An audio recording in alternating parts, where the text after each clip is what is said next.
Hi everyone, this is Malar here. As a trader, நம்ம எல்லாருமே காமனாக சர்ச் பண்ணுறது ஒரு ட்ரேடிங் ஸ்ட்ராட்டஜிக்காக தான். அது ஒரு பிகினராக இருக்கட்டும், இல்லை ஒரு எக்ஸ்பீரியன்ஸாக இருக்கட்டும். ஸோ எல்லாருமே நம்ம செட் பண்ணுறது, நம்ம சர்ச் பண்ணுறது ஒரு ஸ்ட்ராட்டஜிக்காக தான். ஸ்ட்ராட்டஜி அப்படின்றது நத்திங் பட் நம்ம என்ன கண்டிஷன் யூஸ் பண்ணி ட்ரேட் பண்ணணும், நம்ம எந்த இடத்துல என்ட்ரி எடுக்கணும், நம்ம எங்கே எக்ஸிட் பண்ணணும். சிம்பிளாக இதுதான் வந்து ஒரு ஸ்ட்ராட்டஜி அப்படின்னு நம்ம சொல்லுவோம். இதை நிறைய பேர் வந்து பார்த்தீங்கன்னா காமனாக வந்து ஒரு சில பேர் சப்போர்ட் அண்ட் ரெசிஸ்டன்ஸ் வச்சு பண்ணுவாங்க, நிறைய பேர் இண்டிகேட்டர்ஸ் யூஸ் பண்ணி பண்ணுவாங்க. ஸோ அந்த மாதிரி ஒரு செட்டப்பில் தான் இன்னைக்கு நம்ம பார்க்க போகிறது ஒரு இண்டிகேட்டர் பற்றி பார்க்க போகிறோம். ஸோ இந்த இண்டிகேட்டர் காமனாக வந்து மார்க்கெட்டில் நிறைய பேர் யூஸ் பண்ண ஒரு இண்டிகேட்டராக இருக்கும். ஸோ அந்த இண்டிகேட்டரில் அடிஷ்னலாக நாங்கள் என்ன பேராமீட்டர்ஸ்லாம் கொடுத்துருக்கோம், ஸோ அதில் என்னென்ன கண்டிஷன்ஸ்லாம் உங்களுக்கு இருக்குது, ஸோ அதை யூஸ் பண்ணி எப்படி நம்ம ட்ரேடிங் செட்டப் பண்ணலாம் அப்படின்றத பற்றி தான் இந்த வீடியோவில் நம்ம பார்க்க போகிறோம். சிம்பிள், அந்த indicator is nothing but MACD, moving average convergence divergence. So இதை தான் வந்து சிம்பிளாக MACD அப்படின்னு சொல்லுவோம். ஸோ ஒரு மூவிங் ஆவரேஜ் அப்படின்னு கொடுக்கும்போது மார்க்கெட்டுடைய மொமெண்டம் பொறுத்து, மார்க்கெட்டுடைய மொமெண்டம் எப்படி இருக்குது அப்படின்றத ஷோ பண்ணுறது தான் இந்த MACD இண்டிகேட்டர்.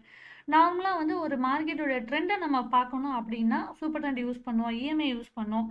ஸோ இது எல்லாமே வந்து ட்ரெண்ட் ஃபாலோயிங், மார்க்கெட் என்ன ட்ரெண்டில் இருக்குது அப்படின்றத ஷோ பண்ணும். ஸோ அதே வந்து ஒரு மொமெண்டமை ஷோ பண்ணுறதுக்கு தான் இந்த MACD இண்டிகேட்டர் நம்ம யூஸ் பண்ணுறோம். ஸோ MACD இண்டிகேட்டரில் என்னென்ன கண்டிஷன்ஸ்லாம் இருக்கும் அப்படின்றதுனா, அதில் ஒரு 3 பார்ட்ஸ் இருக்கும். ஒன்று வந்து ஃபஸ்ட்டு இந்த சென்டர் லைனுக்கு மேலே அண்ட் கீழே குட்டி குட்டி ஒரு பார்ஸ் மாதிரி உங்களுக்கு வரும். ஸோ அது வந்து என்ன அப்படின்னா ஹிஸ்டோகிராம் அப்படின்னு சொல்லுவோம். ஸோ மார்க்கெட் வந்து அப் ட்ரெண்ட் போயிட்டுருக்கா இல்லை டவுன் ட்ரெண்டில் இருக்கா. இப்போ அப் ட்ரெண்டில் இருக்குன்னா இந்த பார்ஸ் எல்லாம் க்ரீனில் இருக்கும், டவுன் ட்ரெண்ட் வரும்போது பார்ஸ் எல்லாம் ரெட்டில் இருக்கும். ஸோ இந்த மாதிரி உங்களுக்கு ஷோ பண்ணியிருப்பாங்க. நெக்ஸ்ட்டு ஒரு 2 லைன்ஸ் வந்து ஃபார்ம் ஆகும். அந்த லைன் வந்து ஒன்று MACD லைனு, இன்னொன்று signal line. So MACD and signal line அப்படின்றது நத்திங் பட் லைக் ஒரு EMA லைன் மாதிரி தான்.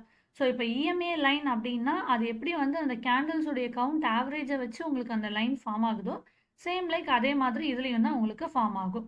காமனாகவே இந்த MACD இண்டிகேட்டருக்கு ஒரு காமன் பேராமீட்டர்ஸ் வச்சுருப்பாங்க. 12, 26, 9 அப்படின்னு சொல்லுவோம். அது என்னென்னா 12 MACD லைனு அண்ட் தென் ஹிஸ்டோகிராம்கான ஒரு வேல்யூ, இந்த சிக்னல் லைனுக்கான ஒரு வேல்யூ அப்படின்ற மாதிரி ஒரு 3 வேல்யூஸ் கொடுத்து தான் நம்ம செட் பண்ணியிருப்போம்.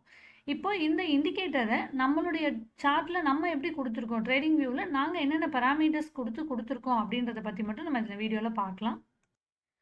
நான் இப்போ நிஃப்டி சார்ட் உங்களுக்கு நான் யூஸ் பண்ணியிருக்கேன், நிஃப்டி ஃபியூச்சர் சார்ட்டு.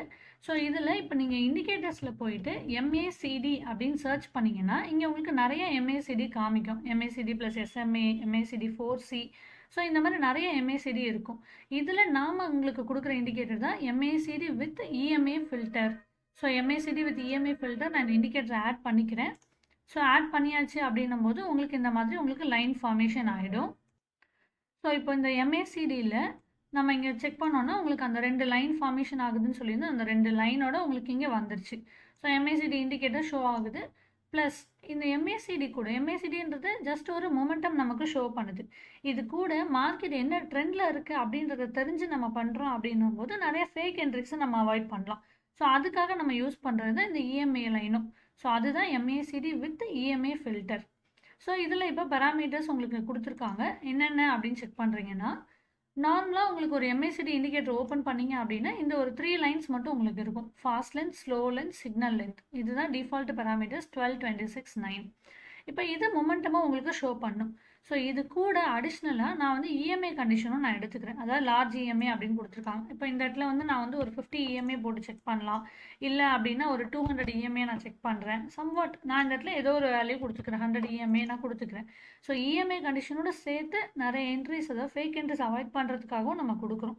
இது உங்களுக்கு வேண்டாம் அப்படின்னு நினச்சிங்கன்னா நீங்கள் இதை டிசேபிளும் பண்ணிக்கலாம். ஸோ இதில் நமக்கு 2 ஆப்ஷனுமே இருக்குது, எனேபிள் அண்ட் டிசேபிள் ஆப்ஷன் ரெண்டுமே இருக்குது. ஸோ கொடுத்தாச்சு. நெக்ஸ்ட்டு இந்த மேக்ஸ்டர் அத்தன்டிகேஷன் டோக்கன். ஸோ இந்த மாதிரி நம்ம பேராமீட்டர்ஸில் என்னென்ன கண்டிஷன்ஸ்லாம் கொடுத்துருக்கோம் அப்படின்றத இதுக்கு முன்னாடியுமே நம்ம ஒரு வீடியோவில் நம்ம கொடுத்துருக்கோம். ஸோ இது ஆல்கோவில் கனெக்ட் பண்ணுறதுக்கான ஒரு அத்தன்டிகேஷன் பாக்ஸு. ஸோ இது எப்படி ஆல்கோவில் கனெக்ட் பண்ணுறோம், அது எந்த அளவுக்கு நமக்கு ஒர்க்கிங் பர்ஃபார்மன்ஸ் இருக்குது அப்படின்றத பற்றி ஆல்ரெடி ஒரு வீடியோ போட்டிருக்கேன்.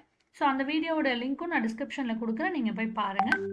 நெக்ஸ்ட்டு மெயின் திங் நமக்கு இந்த பேக் டெஸ்ட் பீரியட். ஸோ ஏன்னா நான் ஒரு இண்டிகேட்டர் யூஸ் பண்ணுறேன், அது எந்த அளவுக்கு எனக்கு ஒர்க் ஆகுது அப்படின்றத நான் செக் பண்ணணும்னா அதை நான் பேக் டெஸ்ட் பண்ணால் தான் எனக்கு தெரியும். ஸோ அது எந்த அளவுக்கு ரிசல்ட் கொடுத்துருக்கு அப்படின்றது. ஸோ அதுக்காக நம்ம இந்த பேக் டெஸ்ட் பீரியட். ஸோ அது இல்லாமல் உங்களுக்கு மேக்ஸிமம் ட்ரேடு, ஒரு நாளைக்கு நான் எத்தனை ட்ரேட் எடுக்கணும், எவ்வளோ டார்கெட் அண்ட் ஸ்டாப் லாஸ் வைக்கணும், லாங் என்ட்ரிஸ் மட்டும் போகணுமா, ஷார்ட் என்ட்ரி மட்டும் போகணுமா அப்படின்ற மாதிரியான கண்டிஷன்ஸ் எல்லாமே செலக்ட் பண்ணுறதுக்காக எல்லா பேராமீட்டர்ஸும் உங்களுக்கு இதில் அடிஷ்னலாக கொடுத்துருக்காங்க. ஸோ இப்போ இது எல்லாமே கொடுத்தாச்சு. மார்க்கெட்டில் நமக்கு இது எப்படி நமக்கு என்ட்ரிஸ் வருது அப்படின்றத நம்ம பார்க்குறோம்.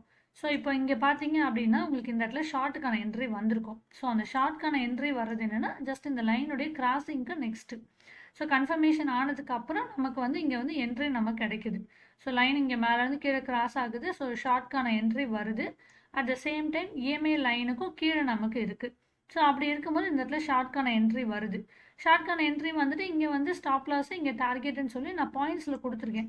ஸோ அதனால் உங்களுக்கு அந்த ஜோன்லாம் வந்து உங்களுக்கு மார்க் பண்ணி காமிக்கும். ஸோ எந்த இடத்துல நமக்கு என்ட்ரி இருக்குது, நம்ம எங்கே ஸ்டாப் லாஸ் வச்சுருக்கோம், எங்கே டார்கெட் வச்சுருக்கோம் அப்படின்ற மாதிரியான எல்லா கண்டிஷன்ஸுமே உங்களுக்கு கொடுத்துருக்கும்.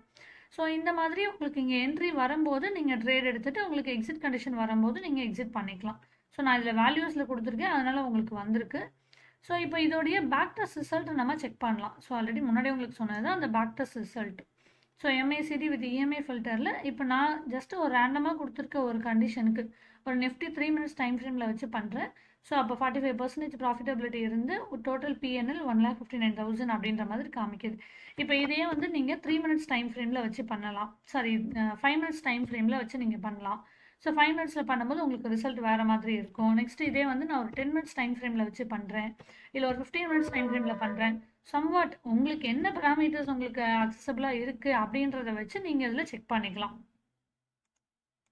ஸோ இந்த மாதிரி உங்களுக்கான கண்டிஷன் நீங்கள் என்ன ப்ராடக்ட்டில் பண்ணுறீங்க, இப்போ நிஃப்டியில் மட்டும் இல்லாமல் இந்த பேங்க் நிஃப்டி, சென்செக்ஸு, ஸோ என்ன ப்ராடக்ட்டில் பண்ணுறீங்களோ அதில் நீங்கள் உங்களுக்கான கண்டிஷன்ஸை கொடுத்து உங்களுடைய ரிஸ்க் அண்ட் ரிவார்ட் பொறுத்து எவ்வளோ நீங்கள் டார்கெட் அண்ட் ஸ்டாப் லாஸ் வச்சா உங்களுக்கு சூட்டபிளாக இருக்கும் அப்படின்றத பொறுத்து அந்த கண்டிஷன்ஸ் எல்லாம் செட் பண்ணி நீங்கள் இதில் நம்ம ட்ரேட் பண்ணலாம். ஸோ இந்த இண்டிகேட்டரை வந்து பார்த்தீங்க அப்படின்னா நம்ம வந்து இப்போ ஃப்ரீ அக்சஸில் ப்ரொவைட் பண்ணிகிட்ருக்கோம். நான் டிஸ்கிரிப்ஷனில் இந்த இண்டிகேட்டரோடைய லிங்க் நான் உங்களுக்கு ப்ரொவைட் பண்ணுறேன். அண்ட் தென் இதுக்கு முன்னாடி சொன்ன மாதிரி இதுக்கு முன்னாடி நம்ம போஸ்ட் பண்ணியிருக்க சூப்பர் ட்ரெண்ட் இண்டிகேட்டர் பற்றின ஒரு வீடியோ இருக்குது. நான் அதோடைய லிங்க்கு டிஸ்கிரிப்ஷனில் நான் கொடுக்குறேன். ஸோ உங்களுக்கு அக்சஸ் வேணும் அப்படின்னா நீங்கள் போய்ட்டு அந்த வீடியோஸ் பாருங்கள். அதில் அண்டரில் வந்துட்டு உங்களுக்கு டிஸ்கிரிப்ஷனில் லிங்க் இருக்கும். அந்த லிங்க்கை ட்ரேடிங் வியூவில் நீங்கள் யூஸ் பண்ணி பெஸ்ட் பேராமீட்டர்ஸ் ஃபைண்ட் அவுட் பண்ணுங்கள். ஃபைண்ட் அவுட் பண்ணிவிட்டு கம்ப்ளீட் பேக் டெஸ்ட் பண்ணிவிட்டு அதுக்கப்புறம் உங்களுடைய ட்ரேடிங்கை நீங்கள் ஸ்டார்ட் பண்ணுங்கள். கொஞ்ச நாளைக்கு ஃபஸ்ட்டு பேப்பர் ட்ரேடிங் பண்ணிவிட்டு அதுக்கப்புறம் உங்களுடைய ட்ரேடிங்கை நீங்கள் ஸ்டார்ட் பண்ணலாம். தென் இந்த இண்டிகேட்டரை யூஸ் பண்ணி நான் பேராமீட்டர்ஸ்லாம் கண்டுபிடிச்சிட்டேன். பட் ஆனால் எனக்கு வந்துட்டு அதுக்கான டைமிங் இல்லை, என்ட்ரி எடுக்கிறதுக்கான எனக்கு டைமிங் இல்லை, என்னால் ப்ராப்பராக என்ட்ரி எடுக்க முடியல அப்படின்னு நினச்சிங்கன்னா இந்த இண்டிகேட்டரை நம்ம ஆல்கோலையும் கனெக்ட் பண்ணி பண்ணிகிட்ருக்கோம். ஸோ அதுக்கான செட்டப்பும் உங்களுக்கு இருக்குது. ஸோ அதை பற்றின டீட்டெயில்ஸ் உங்களுக்கு வேணும் அப்படின்னா எங்களுடைய டீமை காண்டாக்ட் பண்ணுங்கள். டிஸ்கிரிப்ஷனில் நான் நம்பர் போஸ்ட் பண்ணுறேன் உங்களுக்கு. ஸோ ஃபர்தர் மோர் டீட்டெயில்ஸ் உங்களுக்கு வேணும் அப்படின்னா எங்களுடைய டீமை காண்டாக்ட் பண்ணுங்கள். Thank you so much.